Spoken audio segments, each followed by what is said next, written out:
NJ806, saya akan mempresentasikan UTS Bisnis Intelijen. Berikut ulasannya.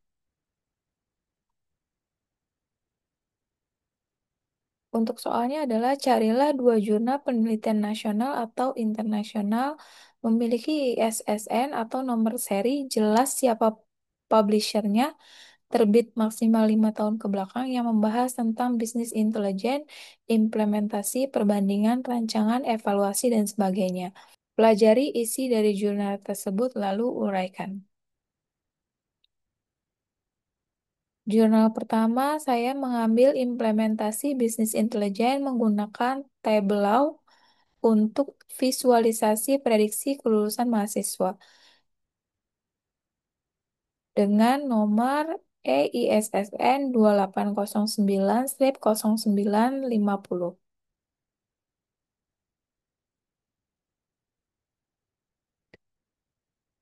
Latar belakangnya adalah banyak perguruan tinggi kesulitan dalam memantau dan memprediksi kelulusan mahasiswa. Data seperti IPK, IPS, dan keaktifan mahasiswa sebenarnya sudah tersedia, namun belum diolah secara optimal untuk mendukung keputusan akademik. Padahal keterlambatan kelulusan bisa merugikan institusi dan mahasiswa.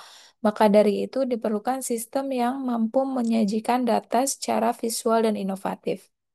Tujuan dan manfaatnya, penelitian ini bertujuan membangun sistem visualisasi berbasis bisnis intelijen untuk menampilkan prediksi kelulusan mahasiswa.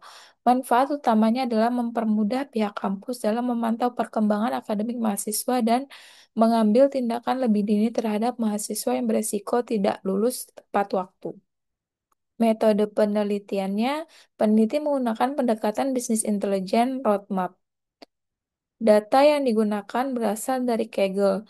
Kemudian dilakukan pre-processing untuk membersihkan data. Setelah itu, data diolah dan divisualisasikan menggunakan Tableau Public. Visualisasi yang dihasilkan dikemas dalam bentuk dashboard interaktif. Teknologi yang digunakan, tool utama yang digunakan adalah Tableau Public, salah satu platform bisnis intelijen populer yang mampu membuat visualisasi data yang interaktif dan informatif.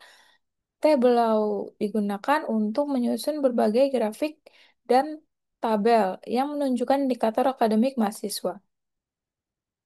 Hasil penelitiannya, hasil akhir berupa dashboard yang menunjukkan prediksi kelulusan mahasiswa berdasarkan data IPK, IPS, dan aktivitas organisasi.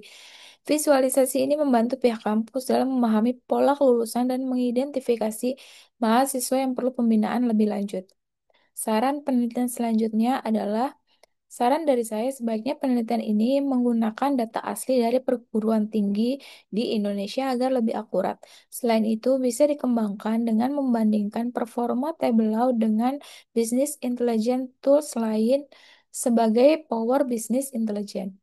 Penambahan fitur machine learning juga bisa diterapkan untuk prediksi yang lebih presisi. Lalu jurnal 2 saya ambil dengan implementasi bisnis intelijen untuk visualisasi laju IPM Kota Cirebon menggunakan Google Colab dengan nomor ISSN 26860546.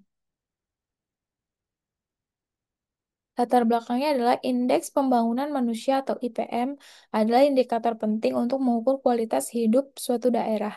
Namun, data IPM seringkali tidak tersaji secara visual, sehingga menyulitkan pengambilan keputusan. Kota Cirebon dipilih sebagai objek karena mengalami peningkatan IPM yang signifikan dalam 1 dekade terakhir. Diperlukan pendekatan bisnis intelijen untuk membantu pemerintah melihat tren dan potensi permasalahan. Tujuan dan manfaat. Tujuan penelitian ini adalah memvisualisasikan perkembangan IPM Kota Cirebon dari tahun 2010 hingga 2020, termasuk dampak pandemi terhadap penurunan indikator sosial ekonomi. Manfaatnya adalah memberikan gambaran visual yang mudah dipahami oleh pembuat kebijakan dan masyarakat umum. Metode penelitian. Data IPM diambil dari portal pemerintah Kota Cirebon. Data meliputi angka harapan hidup, rata-rata lama sekolah, harapan lama sekolah, dan pengeluaran per kapita. Data tersebut diolah menggunakan Google Colab dengan bahasa pemrograman Python. Visualisasi dibuat dalam bentuk grafik dan tabel interaktif. Teknologi yang digunakan, platform yang digunakan adalah Google Colab. Didukung oleh library Python seperti Pandas, Matplot, Matplotlib, dan Seaborn.